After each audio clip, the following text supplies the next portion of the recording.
Hello friends, आप सभी लोगों का बहुत बहुत स्वागत है। दोस्तों, आज हम लोग अधिगम अक्षमता से संबंधित 15 महत्वपूर्ण प्रश्नों को लगाने वाले हैं। दोस्तों, ये सभी टेट्स एग्ज़ाम के लिए इम्पोर्टेंट क्वेश्चंस हैं, क्योंकि दोस्तों यहाँ से हर बार क्वेश्चंस बनते ही बनते हैं। दोस्तों, मैंने और भी वीडियोस बनाए हुए हैं। आप नीचे दिए हुए आज़ाद स्टडी चैनल के इस आइकन पर जब आप क्लिक करेंगे तो वहाँ से प्लेलिस्ट पर जाकर आप सभी वीडियोस देख सकते हैं। दोस्तों, चैनल को सब्सक्राइब कर लीजिए और साथ ही साथ बेल आइकन प्रेस कर लीजिए ताकि आगे आने वाले नोटिफिकेशन आपको समय से मिलते रहें। ठीक है दोस्तों, तो स्टार्ट करते हैं। क्वेश्चन नंबर फर्स्ट है, एक बच्चा जो खाली स्थान से ग्रस्त है वह सा और वाज तथा न्यूक्लियर और अनक्लियर में अंतर नहीं कर सकता है। यह बताना है किस प्रकार की बीमारी से ग्रस्त है। दोस्तों, जब एक बच्चा जो है, एक बालक, वह सा और बाज तथा न्यूक्लियर और अनक्लियर में अंतर नहीं कर पाता है। दोस्तों, ये जो मुख्य कारण होता है तंत्रिका तंत्र में दोष होने के कारण होता है। इस वजह से दोस्तों वह सा और वाज तथा न्यूक्लियर और अनक्लियर में अंतर नहीं कर पाता है, और इस प्रकार की जो बीमारी होती है दोस्तों वो डिसलेक्सिया कहलाती है। इसका बी नंबर ऑप्शन सही होगा। दोस्तों, आपने मूवी तारे ज़मीन पर अगर देखी होगी तो उसमें एक बच्चा होता है, वो डब्लू और एम में अंतर नहीं कर पाता है। उसमें जो है दोस्तों भ्रांतियाँ बनी रहती हैं डब्लू और एम में। 6 और 9 में भ्रांतियाँ बनी रहती हैं। वो 6 को कभी 9 लिख लेता है और कभी 9 को 6 लिख देता है। इस प्रकार का जो दोष होता है दोस्तों वो तंत्रिका तंत्र में दोष होने के कारण होता है, और इस प्रकार की जो बीमारी होती है वो डिसलेक्सिया बीमारी कहलाती है। ठीक है दोस्तों, क्वेश्चन नंबर 2 है, शारीरिक रूप से अक्षम बच्चों को सामान्यतः खाली स्थान होते हैं। दोस्तों, जो बच्चे शारीरिक रूप से अक्षम होते हैं उन बच्चों को डिस्ग्राफिया नामक बीमारी होती है। ठीक है दोस्तों, इसका ए नंबर ऑप्शन सही होगा। डिस्ग्राफिया दोस्तों लेखन संबंधी, लेखन अक्षमता से संबंधित एक बीमारी होती है। क्वेश्चन नंबर 3 है, साइजोइड वर्ग में किस प्रकार के बालक आते हैं।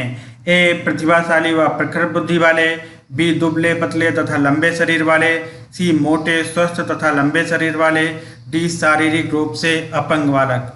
दोस्तों, अगर आपने आंसर दिया है डी नंबर तो बिल्कुल सही। साइजोइड वर्ग में जो है शारीरिक रूप से अपंग बालक आते हैं। क्वेश्चन नंबर 4 है, आशा 14 वर्ष की आयु में वह सब कार्य करती है जो अधिकतर 6 से 7 वर्ष के बच्चे करते हैं। आशा की यह अवस्था का कारण है। आशा की अवस्था का ये कारण क्या है। ए अपंगता, बी आनुवांशिकता, सी कुपोषण, डी मानसिक अक्षमता। दोस्तों, जब 14 वर्ष का बालक, ठीक है दोस्तों, जब 14 वर्ष का बालक अपनी कम उम्र के बालक की कार्य करता है तो दोस्तों ये जो अक्षमता होती है वो मानसिक अक्षमता कहलाती है। ठीक है दोस्तों, तो इसका डी नंबर ऑप्शन सही होगा। दोस्तों, इस प्रकार के जो बच्चे होते हैं अपने आयु वर्ग के बच्चों के समान कार्य करने में सक्षम नहीं हो पाते हैं। क्वेश्चन नंबर 5 है, निम्न में कौन सी इकाई का उपयोग सुनने की क्षमता की जांच हेतु किया जाता है। ए डेसीबल, बी डेसी बिंदु, सी डेसी पॉइंट, डी डेसीमीटर। दोस्तों, डेसीबल इकाई का जो उपयोग होता है वो सुनने की क्षमता की जांच हेतु किया जाता है, क्योंकि ध्वनि का जो मात्रक होता है वो डेसीबल होता है। ठीक है दोस्तों, क्वेश्चन नंबर 6 है, यदि एक बच्चा 16 को 61 लिखता है तथा 6 और 9 के मध्य अंतर नहीं कर पाता है तो यह है ए दृष्टि दोष, बी मानसिक क्षय, सी मानसिक दोष, डी सीखने में अक्षम। दोस्तों, जब एक बच्चा 16 को 61 लिखता है, ठीक है दोस्तों, तो यहाँ पे क्या हुआ, लिखने संबंधी, और यहाँ पर 6 और 9 के मध्य अंतर नहीं कर पा रहा है दोस्तों, तो ये दोस्तों पढ़ने संबंधी बीमारी हो गई। ठीक है दोस्तों, और लिखने और पढ़ने संबंधी जो बीमारी होती है दोस्तों वो बच्चे में सीखने में अक्षमता से संबंधित होती है। ठीक है दोस्तों, इसका डी नंबर ऑप्शन सही होगा। और दोस्तों, लिखने और पढ़ने संबंधी जो बीमारी होती है वो डिसलेक्सिया कहलाती है। क्वेश्चन नंबर 7 है, डिस्ग्राफिया मुख्यतः किस कठिनाई से जुड़ा है। दोस्तों, डिस्ग्राफिया में ग्राफ आ रहा है, ग्राफ क्या करते हैं, ड्रॉ करते हैं, लिखते हैं ना दोस्तों, बनाते हैं कुछ। तो दोस्तों, जब ये जो ग्राफ होता है डिस्ग्राफिया, ठीक है दोस्तों, तो इस प्रकार से आप याद रख सकते हो कि ग्राफ में क्या करते हैं, लिखने का काम होता है। ठीक है दोस्तों, तो लिखने संबंधी जो होती है कठिनाई वो डिस्ग्राफिया कहलाती है। इसका डी नंबर ऑप्शन सही होगा। क्वेश्चन नंबर 8 है पठन वैफल किससे संबंधित है। दोस्तों पठन वैफल या पढ़ने की अक्षमता किससे संबंधित है। ए दृष्टि दोष, बी मानसिक क्षय, सी मानसिक दोष, डी डिसलेक्सिया। दोस्तों अगर आपने आंसर दिया है डी नंबर तो बिल्कुल सही।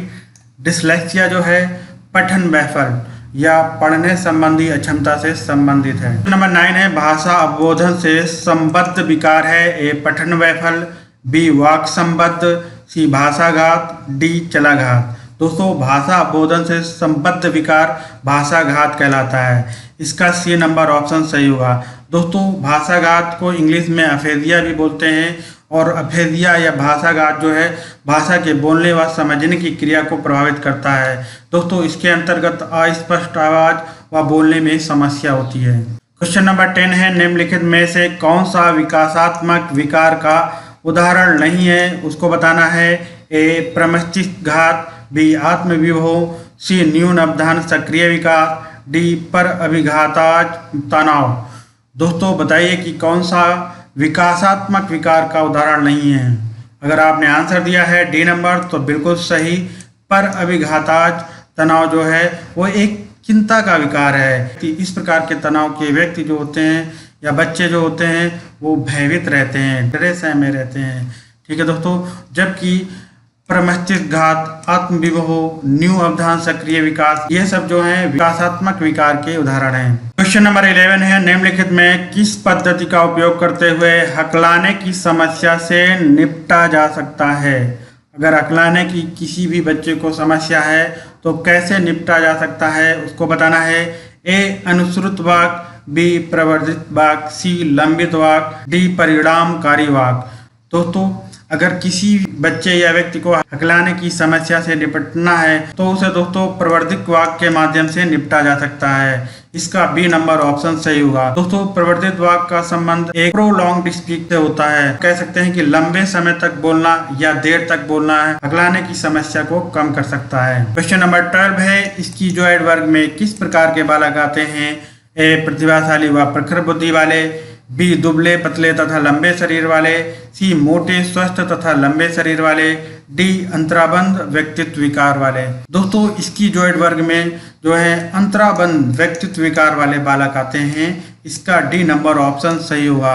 दोस्तों अंतराबंध व्यक्तित्व विकार जो है एक प्रकार के ऐसे व्यक्ति या बच्चे से संबंधित होता है जो समाज से संबंध बनाने में रुचि नहीं रखते हैं। क्वेश्चन नंबर 13 है गतिक कौशलों में अधिगम निर्योग्यता खालिस्तान कहलाती है।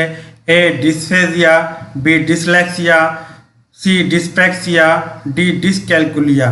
दोस्तों गतिक कौशलों में अधिगम निर्योग्यता जो है वो डिस्पेक्सिया कहलाती है। इसका सी नंबर ऑप्शन सही होगा। दोस्तों डिस्पेक्सिया ग्रस्त बच्चे जो होते हैं वो गति एवं समय में सामंजस्य नहीं कर पाते हैं। जब किसी भी बच्चे को अगर गेंद फेंकी जाती है तो वो बच्चा गेंद को नहीं पकड़ पाता है क्योंकि वो गति व समय में सामंजस्य नहीं बना पाता है। अतः गतिक कौशलों में अधिगम निर्योग्यता जो है दोस्तों वो डिस्पेक्सिया कहलाती है। जबकि डिस्पेक्सिया जो होती है दोस्तों वो भाषाघात से संबंधित होती है, वो भाषा की अस्पष्टता से संबंधित होती है। और डिसलेक्सिया जो दोस्तों होती है वो पढ़ने और लिखने की अक्षमता से संबंधित होती है। जबकि डिसकैलकुलिया जो है दोस्तों वो गणित से संबंधित दोष होता है। क्वेश्चन नंबर 14 है विकृत लिखावट से संबंधित लिखने की योग्यता में कमी किसका एक लक्षण है। ए डिस्फेजिया, बी डिसलेक्सिया, सी डिस्ग्राफिया, डी डिसकैलकुलिया।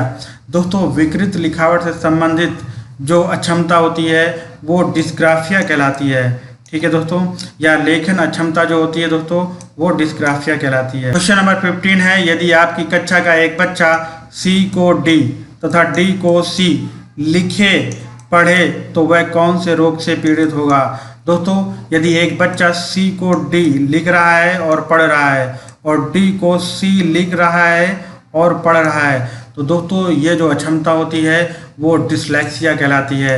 यानी पढ़ने और लिखने की जो अक्षमता है वो डिसलेक्सिया से संबंधित है। और दोस्तों डिसलेक्सिया से संबंधित ये क्वेश्चन सुपर टेट में पूछा गया था कि पढ़ने और लिखने से संबंधित अक्षमता क्या कहलाती है, तो ध्यान रखिएगा डिसलेक्सिया। दोस्तों वीडियो पसंद आया हो तो लाइक, सब्सक्राइब, शेयर करना ना भूलें। मिलते हैं नेक्स्ट वीडियो में। जय हिंद।